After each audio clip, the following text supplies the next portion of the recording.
नमस्कार। प्रादेशिक समाचार के साथ मैं मनोज कुमार शर्मा। केंद्रीय मंत्रिमंडल ने केंद्रीय सरकारी कर्मचारियों के लिए महंगाई भत्ता, डीए और पेंशन भोगियों के लिए महंगाई राहत डीआर की 3% की बढ़ोतरी को मंजूरी दे दी है। आज नई दिल्ली में कैबिनेट बैठक के बाद मीडिया को जानकारी देते हुए सूचना एवं प्रसारण मंत्री अश्विनी वैष्णव ने कहा है कि इससे लगभग 49.2 लाख केंद्रीय सरकारी कर्मचारी और 68.7 लाख पेंशन भोगी लाभान्वित होंगे।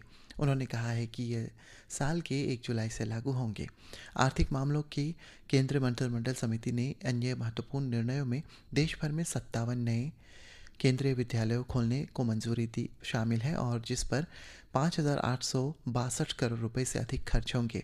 दालों में आत्मनिर्भरता मिशन को भी मंजूरी दी गई है, जिसका उद्देश्य घरेलू उत्पादन बढ़ाना और दालों में आत्मनिर्भरता हासिल करना है। साथ ही मार्केटिंग सीजन 2026-27 के लिए भी अनिवार्य रबी फसलों के लिए न्यूनतम समर्थन मूल्य एमएसपी में भी बढ़ोतरी की गई है।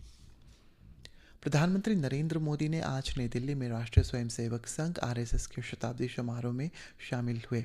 शताब्दी समारोह में आरएसएस की विरासत, उसके सांस्कृतिक योगदान और देश की एकता की उसकी भूमिका को प्रमुखता से दिखाया गया है। सभा को संबोधित करते हुए प्रधानमंत्री ने कहा है कि आरएसएस राष्ट्र निर्माण के लिए काम कर रहा है।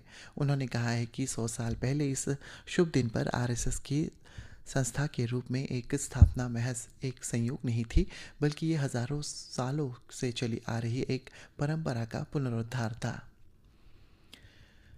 अरुणाचल प्रदेश के राज्यपाल लेफ्टिनेंट जनरल रिटायर्ड केटी पटनायक ने गांधी जयंती के पूर्व संध्या पर आज राज्य के लोगों को हार्दिक शुभकामनाएं दी है।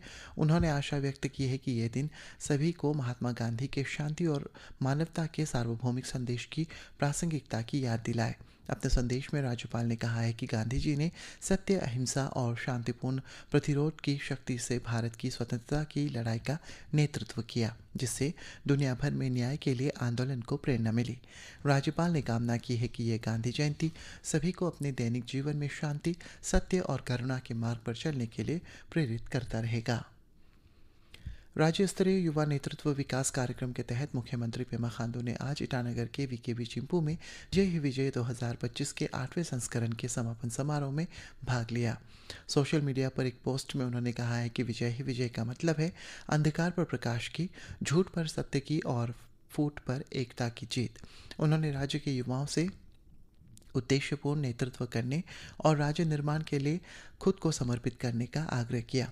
विवेकानंद केंद्र कन्याकुमारी अरुणाचल प्रांत द्वारा उद्देश्यपूर्ण नेतृत्व राष्ट्र निर्माण के लिए युवा थीम के साथ आयोजित इस 3 दिवसीय कार्यक्रम का उद्देश्य व्यक्तित्व विकास और नेतृत्व क्षमता को बढ़ाना था, जिससे युवाओं का सर्वांगीण विकास हो सके।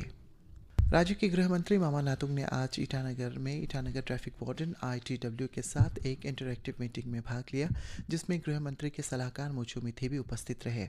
सोशल मीडिया पर एक पोस्ट में जानकारी साझा करते हुए गृह मंत्री ने आश्वासन दिया है कि राज्य सरकार उनकी शिकायतों के अनुसार इस मामले पर विचार करेगी।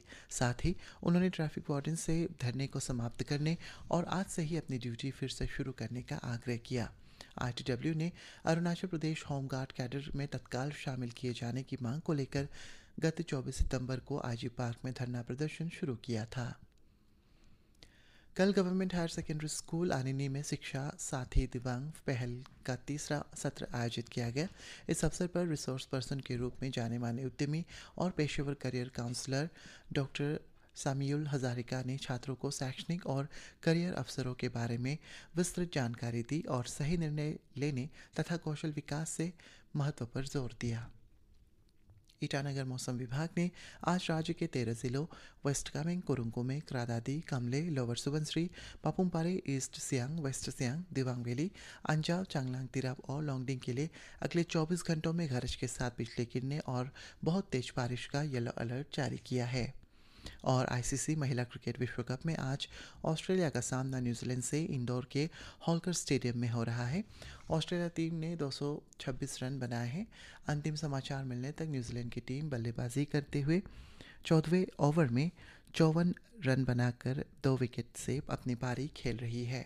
वहीं कल टूर्नामेंट के पहले मैच में भारत ने गुवाहाटी में वर्षा बाधित मैच में श्रीलंका को 59 रनों से हरा दिया था।